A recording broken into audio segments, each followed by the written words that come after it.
Hola, buenas tardes. Buenas tardes, Víctor. Buenas tardes, ¿qué tal, José? Vamos a comenzar el espacio de este año 2019 de Reflexionando Juntos. Habíamos avisado en diciembre del año pasado que íbamos a tomar un descanso un mes y en febrero vamos a volver. Estamos acá de vuelta de ese descanso, ese break que hemos hecho. Como siempre, la idea es utilizar este espacio para poder repensar lo pensado, repensar lo sentido y repensar lo actuado a lo que llamamos reflexión, para tener otra herramienta, otra actitud ante la vida, otra actitud ante las cosas que nos agobian, ante los aumentos y la falta de lo que te imagines, para poder vivir un poco menos mal de lo que ve la gente que entra en el juego y la vorágine, y la corriente lo arrastra y el viento lo amontona por todos lados. Esto no es la panacea, simplemente es estar con un herramental para capear esta tormenta que estamos pasando, no solo en Argentina. Yo creo que es mucho más grave de lo que la gente se imagina. Hay una película que les recomiendo que la vean, yo se la vi, que el otro día en Rosario no se inauguró, no se lo todavía al ruedo. Emitió, sí. En Buenos Aires sí, se llama El Vicepresidente. Y ustedes van a poder entender cómo se manejan la voluntad de los pueblos y cómo somos pastos de los que maniobran la inteligencia. Me refiero desde un Kissinger, o me refiero de un Al Gore, o me refiero al Stone Porque ya habla de Dick Cheney, porque no sé si hubo un libro o una película con Dick Cheney sobre la vida de Dick Cheney realmente, que fue el vicepresidente de George W. Bush. Exacto, esa es la película. Era el hombre de la CIA, el hombre esa es la película, y no una película ahora, exacto, esa es la idea, es una película. Claro. O de Durán Barba acá en Argentina. Claro. Entonces esa película sugiero que la miren, que la vayan al cine o la consigan, como les convenga, para poder entender cómo nos manejan, cómo nos maniobran, somos títeres, cómo nos manipulan. Y otra que me gustaría, se la recomiendo, que se llama Mossad. Mossad es la inteligencia israelí, es una serie de 4 capítulos que está en Netflix, en la cual marca cómo las inteligencias, el Mossad es una de las mayores inteligencias del mundo, la más avanzada, cómo los valores no pasan por bueno o malo, sino pasa me conviene o no me conviene. La lógica del poder. Es la lógica del poder, exactamente. Trabajan con la CIA ahí. ¿Es útil a mí o no es útil? Pero a veces pelean con la CIA. Sí. Pero cómo, y a veces tienen que mandar a morir a alguno, de los y propios. Bueno, son costos que hay que hacerlos, y lo toman de esa manera sin que se le mueva un cabello. Y en Mossad, la serie esta, son todos reportajes a exfuncionarios de Mossad. Sugiero que la miren para que entiendan, no son series, no es aventurita, es para que uno se dé cuenta cuando creemos que decidimos nosotros y nos hacen decidir como ellos quieren. Bueno, entonces ante esta circunstancia, yo escribí unas cosas, hablé con Víctor, que vamos a hablar de si podemos, el cuestionamiento que vamos a hacer es si hay salida de esta manera para poder, zafar el sistema capitalista, el sistema de consumo. ¿Cómo podemos encontrar la vuelta, si hay una vuelta, o como diría el Che Guevara, únicamente con las armas y la revolución armada, decía el Che Guevara y Fidel Castro, o inclusive lo dijo Chávez también, o hay otra forma de poder salir hasta que la gente nos demos cuenta todos de que esto no va más. Me refiero desde Chávez, me refiero a qué pasó con Irak, con Saddam Hussein, me refiero a muchas cosas, lo que pasa en México con los mexicanos, o en Guatemala, o tantos lugares, o los Nicaragua, inmigrantes, El Salvador, o los inmigrantes de África que van a Europa, y lo dejan morir, y realmente lo que se está luchando en África no es porque no tiene recursos, sino porque tiene exceso de recursos, se quieren apropiar esos recursos y dejan a la gente local sin esos recursos. Bueno, entonces puse una cosa que dice así: ¿hay salida para este sistema que nos lleva a consumir? ¿Es individual o colectivo? ¿Cómo se puede hacer? Y pedí que opinen.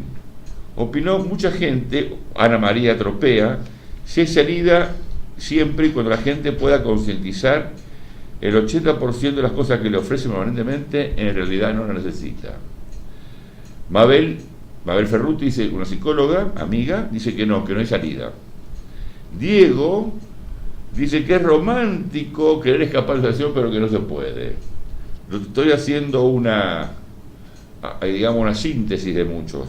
Fernando habla que la solución es ir al shopping.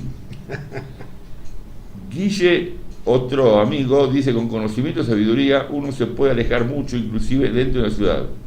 Ese ejemplo trae a otros que se forman las famosas tribus, que se autoprotegen y apoyan. Susana Fernández, una arquitecta también amiga, habla de que solo hace falta educación. Ana María acuerda con Susana. Ana Feng Shui habla que el consumismo es muy relacionado con la avaricia, el miedo y la necesidad de poder. Jorge Cesarini dice: para el simple saliendo el capitalismo. Yo no le contesté nada a ninguno, pero me pregunto, ¿cómo se sale el capitalismo? Stella Bosic, siendo autosustentable. Mirta Pech: siempre hay salida a todo. Ricardo Del Aglio: parece mentira, pero en los 70 alertábamos con los peligros de la sociedad del consumo. Hoy las políticas presuntamente progresistas se asientan en el consumo interno como salida a la crisis. Es decir, está mostrando las contradicciones que se viven y cómo dan soluciones que antes era una porquería y ahora lo dan como solución. Y se refiere a los progresistas, ¿no? Se hace necesario que explique lo que se ve públicamente en los partidos políticos santafesinos, para decirlo de alguna manera. Me gusta escuchar el nombre. Ricardo Alaglio lo conozco toda la vida, de chiquito ¿sí? Lo conozco. Yo fui compañero de la hermana en la escuela primaria. Mucha gente se engancha, ¿viste? Y me pone cosas y... Yo me preguntaba, y aparecía en algo el tema ecológico, también el consumo, lo que estamos haciendo con la ecología. No solo el calentamiento global, sino lo que está pasando con las inundaciones, la lluvia. Dicen que el frío en el norte de Jujuy y el calor súper en Tierra del Fuego no es por el calentamiento global, pero que hay un cambio en la sociedad, en el clima, está pasando muy fuertemente. Yo doy una pequeña explicación que avanza porque está el símil del Ártico. El Ártico prácticamente se ha descongelado la tercera parte. Uh-huh. Por eso los grandes fríos, la nieve en Europa, los terremotos, las grandes lluvias. Sí, y en el sur se ha quebrado una gran parte del casquete antártico. Tengamos en cuenta eso. Claro, la Antártida es mucho más grande que el Ártico y todavía hay muchas más reservas, pero se ha quebrado una parte que es sustancial en el medio justamente del continente antártico. Eso también hay bloques que se están yendo al océano Atlántico Sur, que a su vez están produciendo el traslado del frío hacia otras zonas. Por eso esas grandes áreas de calor, por eso el frío en Jujuy. Y también está el otro elemento, el polo magnético, que no es el polo geográfico. El polo geográfico sigue estando así, una celda vertical, con un ángulo de inclinación, creo que estaba ya cerca de 15 a 20 grados, ¿viste? Inclinado el globo terrestre. Pero el polo magnético, que realmente hace las atracciones y los juegos atmosféricos, está corrido, que antes estaba en el Ártico, está en la Siberia. De la Siberia se ha corrido el océano Pacífico. Estuve leyendo algo, que las brújulas no sirven. Se están equivocando las brújulas porque el norte cambió del norte magnético. Sí, está en la Siberia. Lo que estás diciendo vos, ¿eh? Es una barbaridad. Se reía otro día la cronista de la CNN que decía eso. Yo decía, mirá que es mujer experimentada, pero qué ignorancia. Vos tenés que hablar con seriedad eso.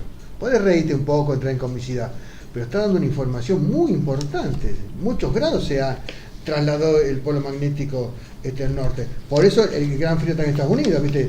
Decían que la gente no podía estar ni 10 minutos en Chicago, afuera, porque se moría. O sea, que se había congelado todo el agua. Pero lo que días atrás. Yo vi en en televisión, tipos que agarraban, tiraban agua caliente arriba y el agua caliente en un segundo se evaporaba, o sea, desaparecía. Pero era tan peligroso que si yo no me corría me caía el cuerpo y me quemaba. Claro. Aunque sea frío, el agua caliente como se transforma en polvo, era polvo caliente y me podía quemar. Mirá vos, claro, un absurdo. Un absurdo. Claro. Es decir, uno se puede reír, pero estamos en cosas peligrosas, que no sirvan las brújulas, que es la base de toda la navegación. Claro. De todo. Decir que tiene los satélites, que yo. Ahora todo el sistema electrónico GPS, que. Pero bueno, pero de todas maneras, igual en última instancia, otros barcos, quiero que tiene que empezar a cambiar todo los sistemas, controlar los sistemas, hasta los relojes cambian, los horarios, los usos horarios. Hasta internet tiene grandes problemas, a veces se corta, debido a todo eso. Ahí está la aberración, se llama aberración electromagnética en lo que son los contactos y no llega bien la señal. Bueno, vamos al tema que estamos tocando.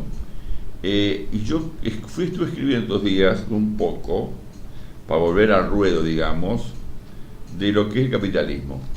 Es decir, yo me pregunté, creo que lo dije al principio, si tenemos salida como individuos del sistema capitalista.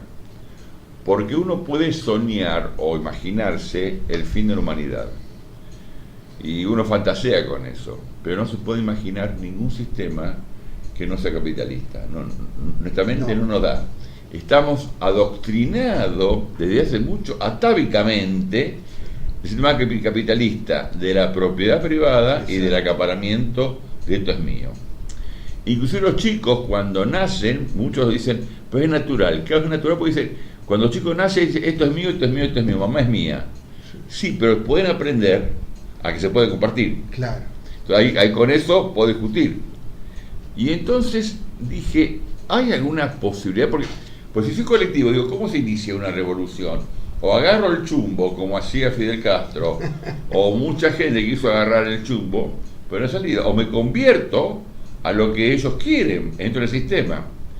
Pero me di cuenta que hay una posibilidad, un resquicio, una grietita, para no hablar de grieta, en la cual uno puede decir, basta, salgo del sistema. Entonces lo dije antes, que no soy antisistema, sino soy asistema, no pertenezco al sistema, y tengo unas herramientas en las cuales uno puede empezar a encontrar salirse de ese sistema.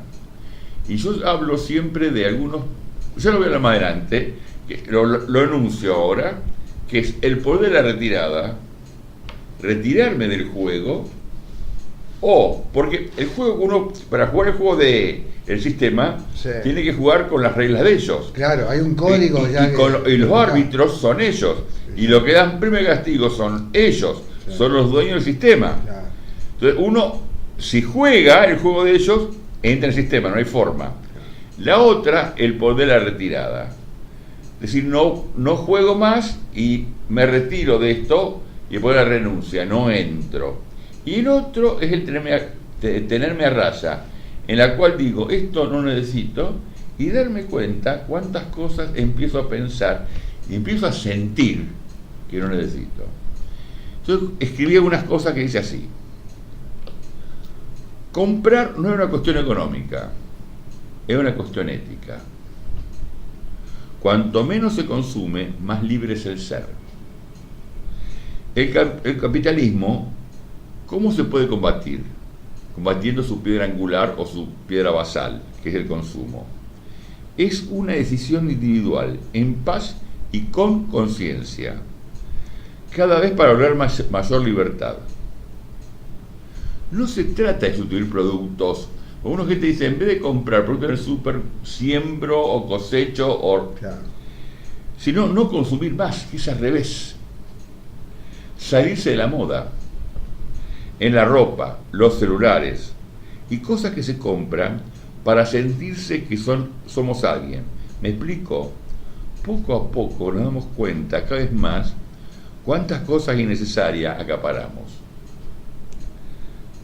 Nadie te dice nada, no es una cosa que alguien te va a decir, deja de consumir esto o esto otro. Es una decisión totalmente personal e individual, porque nadie va a manejar tu vida cuando vos empieces a manejar la tuya. Pues para que tú no manejes tu vida, es porque alguien te quiere manejar la tuya. Esto es totalmente un tema a buscar en modo individual, qué es lo que quieres hacer con tus consumos.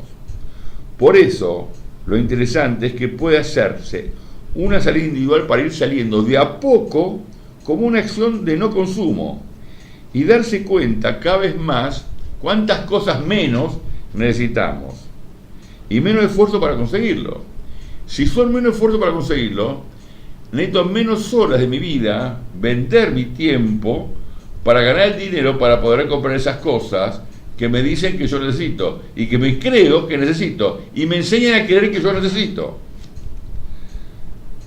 Y evidentemente me refiero del marketing de los supermercados o de las empresas que arman un paquete y después crean necesidad para que vos compres esos que ellos crean, o de los políticos como esta película, El Vicepresidente o el Mossad, cómo van armando paquetes para que vos compres el sentido de libertad o el sentido de decisión de algunos hechos que vos crees que necesitas eso para ser libre.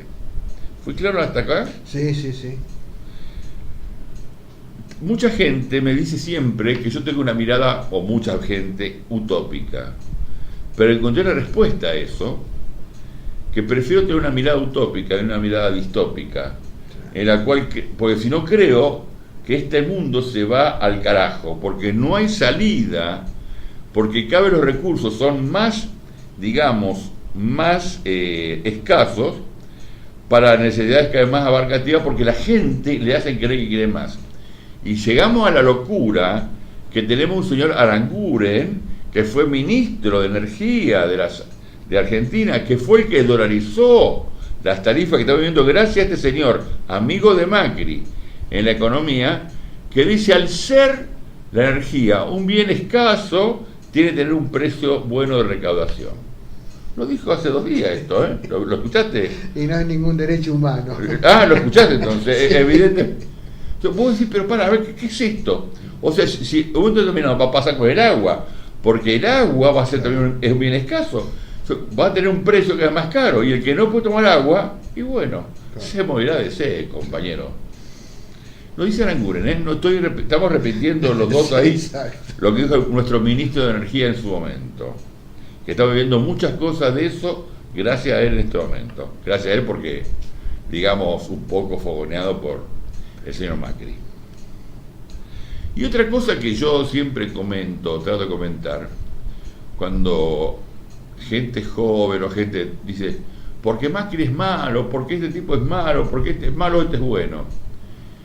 Y yo siempre digo que no, que Macri no es malo, y que no otros son los buenos, porque ellos pasan con su familia, son buenos padres, buenos abuelos, la pasan la vida todos juntos, se abrazan, se besan, la pasan bien y no falsifican.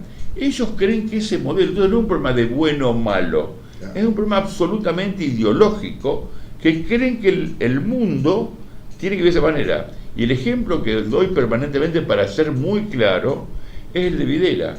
Cuando Videla mandaba matar gente, pero él todas las noches rezaba el Padre Nuestro al pie de la cama arrodillado, porque él creía que lo que estaba haciendo era en nombre de Dios y del Señor.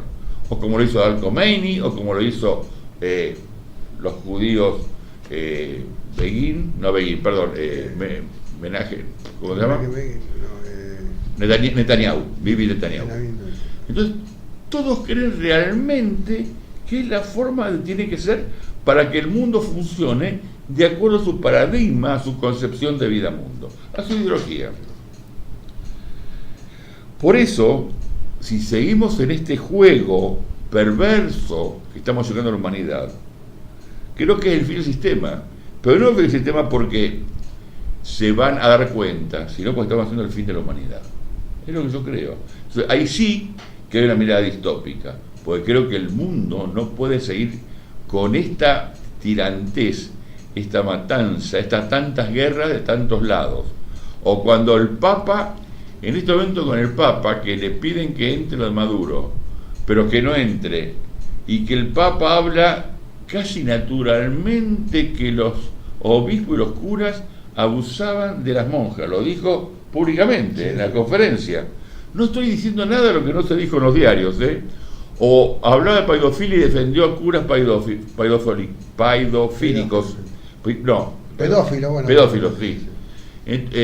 Y comento yo que con el Papa tengo una gran admiración por él, pero creo que se metió en terrenos demasiado terrenales y que son demasiado contradictorios. Si él quisiera, si él fuera a fondo, yo creo que la iglesia se muere, desaparece la iglesia. Es lo que creo. O no sigue adelante, o algo pasa. Pero me refiero para hacer un cambio real. Claro, sí. Chao iglesia. Pero me la refiero, iglesia es parte del poder. Exactamente. Mundial. Pero hablo lo mismo del rabinato, o hablo lo mismo de los musulmanes, hablo de todo, ¿eh? Claro. Hablo debajo de de la alfombra decir lo que no conviene. Es tremendo. Sí. Entonces, como yo creo que si no cambia la humanidad, igualmente va a cambiar porque va a acabarse la humanidad, no sé cuál es el tiempo, pero tenemos que tomar en cuenta que la finitud y la mortalidad son valores de la conciencia.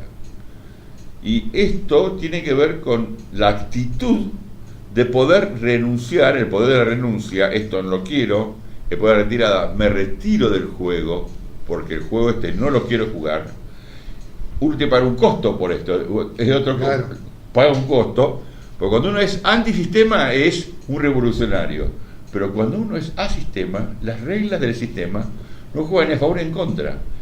Estás con otra forma de vivir. Insisto que la salida no es individual, es colectiva, pero no creo que se pueda hacer una salida colectiva de cambiar el sistema capitalista si no es con armas. No lo creo, no va a haber forma. Entonces me preocupa eso, y además creo que lo que quieren luchar con los poderosos de turno en ese momento no quieren cambiar el sistema, sino lo que quieren hacer es ocupar el lugar de los poderosos para tener el poder de los otros. O sea, pelear por el mango de la sartén y no para que no sea sartén, para ser claro. Bueno, quiero además aclarar que en este camino de cambio, lo que hace falta es un requisito fundamental, que es la ampliación de conciencia, no alteración de la conciencia. Darse cuenta, tomar en cuenta que hay gente que puede pensar diferente a nosotros y no por eso son mejores ni peores. Tratar de entender y congeniar con nosotros que hay otro mundo posible, que podemos encontrar un intercambio de opiniones y de forma de vivir distinta. Cuanto menos se consume, más libre es el ser. Bueno, son cosas que yo fui poniendo. Tenerse a raya y no venderse por lo que hacen creer que es necesario. Cada vez uno puede iniciar una cruzada consigo mismo por un menor consumo. Hay que pensar otras cosas. Son cosas que se me ocurren a mí y fui poniendo. La propuesta es consumir lo esencial y que la gente se dedique a cosas más trascendentes que producir. Para entender que vas a entender esto, hay que entender lo que es el minimalismo. Y acá voy al punto. Yo descubrí o empecé a buscar información del minimalismo. Pues uno habla del minimalismo como una cosa art déco, de decoración, sí, como una cosa musical, la música minimalista. Y el minimalismo es un movimiento, una concepción de vida-mundo que tiene que ver con lo esencial, con lo mínimo indispensable para sobrevivir en una forma buena de vida. No hace falta sobrevivir como viviendo un Robinson Crusoe, barbudo y solo, o el otro tipo del náufrago. No. El minimalismo da una concepción que uno puede vivir con menos cosas, y se puede vivir con menos elementos que para otros son imprescindibles. Poco a poco, cuando uno entra en este proceso, se va a dar cuenta cuántas menos cosas necesita. Y realmente, yo lo pensé hace mucho tiempo ya esto, y no quiero ser autorreferente, pero me doy cuenta que cada vez necesito menos cosas para vivir, y vivir cada vez mejor, porque me doy cuenta que necesito menos tiempo para vender mi vida, para conseguir esas cosas que necesito para vivir.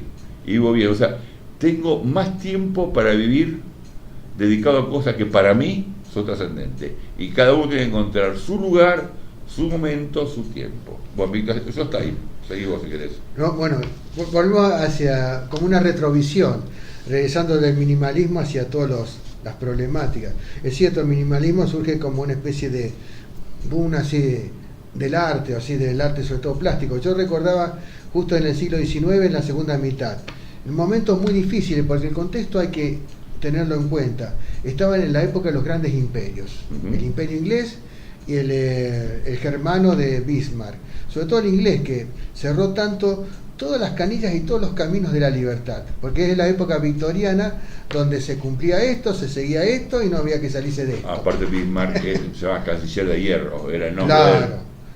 Más bien estaban los puntos de vista militar, Así es. observando la posibilidad de la guerra, que después lógicamente vino en 1914, pero ya se fue forjando en esa última mitad del siglo XIX. Esto para tomar en cuenta que yo lo vi en la pintura también. Uno dice el impresionismo, sobre todo Van Gogh, el gran y amado Van Gogh. Podemos decir, tiene esos sesgos minimalistas, el uso del color y de la luz. Uno lo veía a la distancia y veía las formas, veía la naturaleza, veía la realidad, se acercaba y es como que estaba prácticamente invadido por el colorido y la luz. Impresionante, ¿no? Porque uno dice, bueno, es un toque y después es el todo. Es un poco para meter esto en la idea que queremos nosotros. Y yo creo que lo que vos planteas del minimalismo también es dentro de esta sociedad actual consumista, totalmente atrapante en lo que es tomar al ser humano como una mercancía más, no como un ser que puede determinar, definirse qué voy a hacer, sino usarlo, utilizarlo, consumista.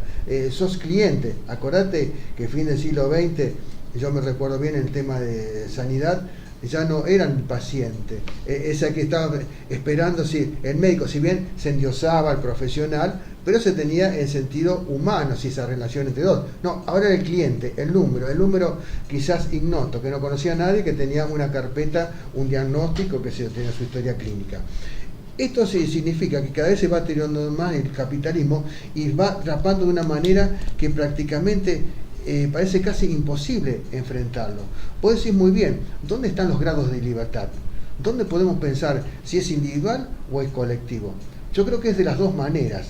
Hay una parte de libertad individual y me tomo de toda la corriente existencialista, de lo que planteaba Jean-Paul Sartre, que hablaba del individuo en su espacio de libertad dentro de lo que podía hacer, y veía que prácticamente enfrentar al capitalismo era muy bravo, que era el enemigo de la libertad del hombre, pero que el hombre podía tener la oportunidad. Claro, estaba en una etapa todavía, estamos hablando de 1960, donde el deseo estaba como un centro todavía en lo que es la construcción de las actividades del capital para el hombre. Pero después se transformó al revés. El deseo fue creado desde la necesidad, pero la necesidad a su vez, en esa manipulación que tiene este capitalismo tan virtual, porque es un capitalismo ya más virtual que real, porque tiene tan ilimitado que ya ni siquiera parece ser un sistema planetario, parece ser un sistema total al infinito, que te va a dominar en todo, que te va a castigar como te va a premiar. Es casi como un rol divino. Exactamente, es el nuevo Dios. Por eso hablamos que el Dios dinero, porque justamente el capital financiero que entra a partir del 2008, después de la gran crisis, yo creo que la gran crisis del 2008 es más que aquella crisis del 29 de Wall Street, que dio la salida o el origen a la Segunda Guerra Mundial y al enfrentamiento de una sociedad que prácticamente venía en decadencia. Ahora está una sociedad totalmente decadente y donde justamente se habla de que hay puntos donde se puede lograr, parece ser, una salida dentro del capitalismo y después se frena. Son las burbujas, lo que decía este famoso economista Paul Krugman. Ustedes van a vivir de ahora en más el capitalismo burbujas, que son perentorias o breves, de progreso y después de gran decadencia, de recesión. Él lo dijo y está ocurriendo. Y ahora se viene una etapa de recesión, seguro, yo te lo canto en este 2019. Por más que Donald Trump diga que no. Claro, dice que no porque él quiere ser candidato en el 2020, pero se le viene una gran recesión. Yo te digo que la inflación está marchando a pasos agigantados, que está por ahí encorsetada. No se han aumentado las tasas de interés de la FED, que están en 2,50, que es una tasa grande.Nosotros decimos 2,5%, es nada, una pavada. Para otro no. Pero eso aumenta los bonos. Si llega a 2,75 los bonos externos norteamericanos, como se revalúan, y todo el dinero que está afuera, los emergentes, o vuelve para los yanquis. Y ahí se produce la gran crisis. La famosa aspiradora. Exactamente, y ahí las señor. Grandes crisis. Y estamos ahí, estamos al borde. Por eso yo creo que hay... Además, los yanquis tienen la posibilidad, como ellos manejan la moneda internacional, que es el dólar, exportan su eficiencia económica a los países que la paguemos con emergentes. nosotros. Y que nos pagan los trabajadores, los jubilados, los desposeídos, los marginados, todos. Son los primeros.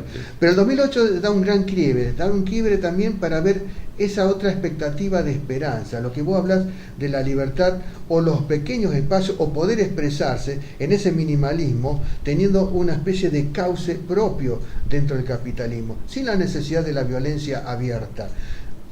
Cuando surgen los indignados, y surgen en España los grupos de indignados, después se fue multiplicando, hubo en Inglaterra, en Holanda, en Alemania, Francia, en todas, y están aquí, están en Latinoamérica, y en Argentina también en parte. Eso ha influenciado en el sentido de ver otra derivación, otro canal dentro del capitalismo, donde hay ciertas pequeñas autorrealizaciones, ciertos grados que no es la libertad total, pero que hay una especie de economía social de mercado, podríamos decir, que es un poco embrionaria, que es en cierta medida sectorizada, sobre todo en los márgenes de la sociedad, aquellos que se dicen los arrabales o aquellos olvidados, están por ahí peleando, luchando, y no solo lo que es el consumir y ver lo pequeño que puede ser no solo en la comida, en lo que es la vestimenta, en lo que es la vivienda, sino hasta en la creatividad. Hay una creatividad artística que va por esos caminos. Por eso creo que ya también hay un punto desde lo individual a lo social.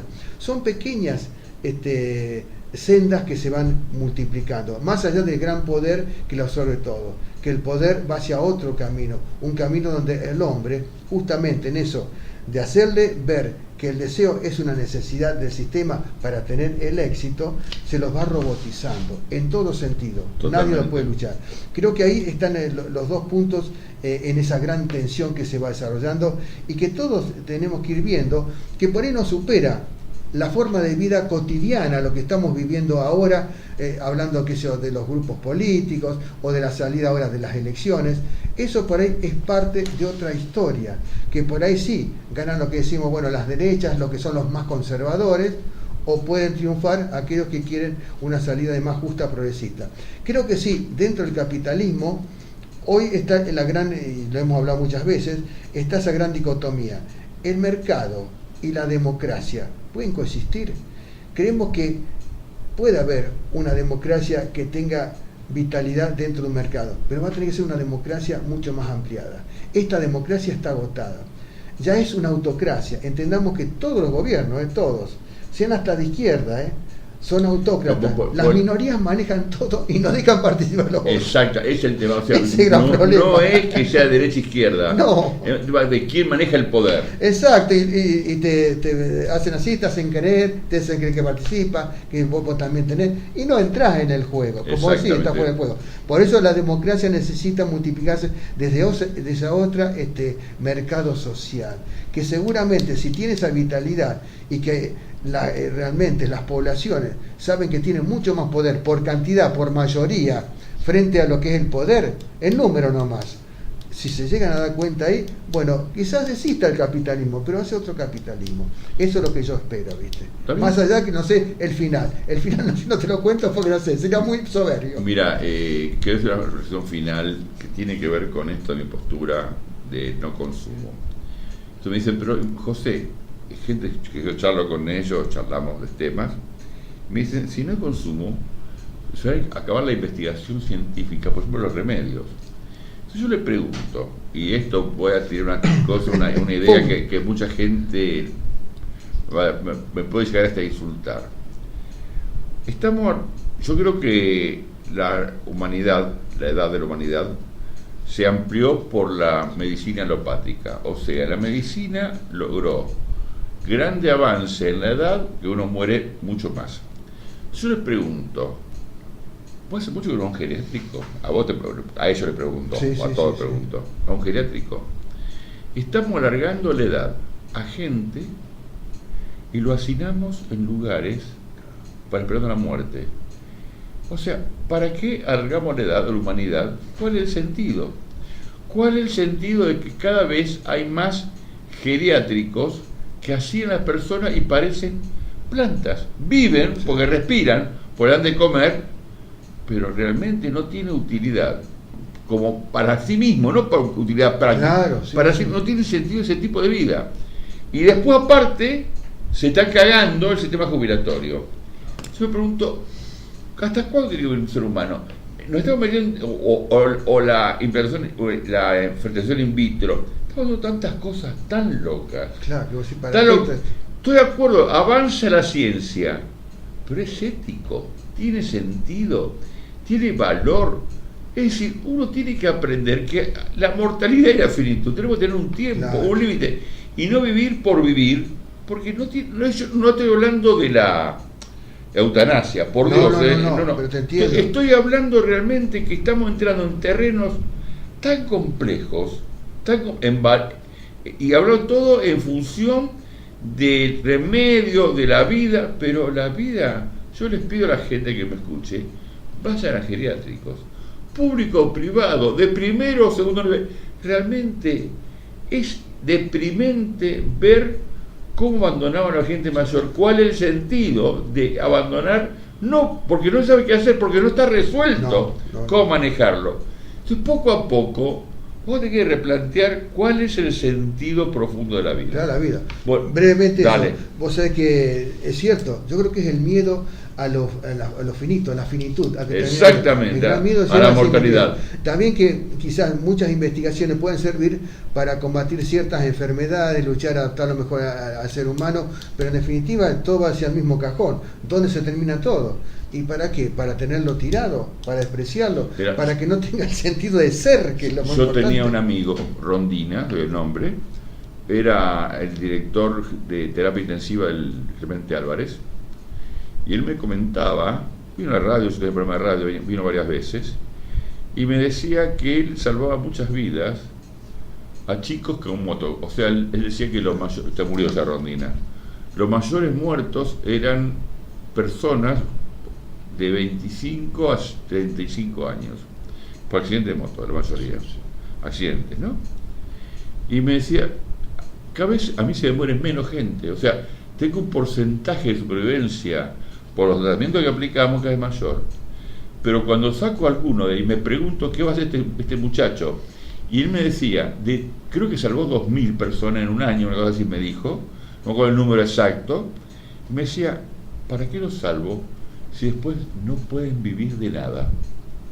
Son una carga para todos. Es una cosa que él hablaba de la ética, y yo lo miré y dije, ay, chao. Creo que un médico que era excelente médico, claro, pero se cuestionaba éticamente que estaba salvando a gente para nada. Podía quedar deformado, pero no servía, nadie le daba trabajo, no encontraban una ubicación social para seguir con su vida. Bueno, ¿paramos acá? Paramos, estamos en el ciclo de la humanización. Paramos. Son preguntas, son todas preguntas. Como siempre, este no es un espacio de respuesta, es un espacio de preguntas, y que cada uno puede decidir por sí qué es lo mejor. Sobre todo, repensar lo pensado, repensar lo sentido y repensar lo actuado. Si quiere comunicarse con nosotros, jgerman@fivertel.com.ar, o mensaje público privado de Facebook, o WhatsApp a mi celular 156, bueno, le ponen el más, el 54, el 9, 156 382 997. Con mucho gusto, en la próxima le contestaremos. Hasta el próximo encuentro y muchas gracias.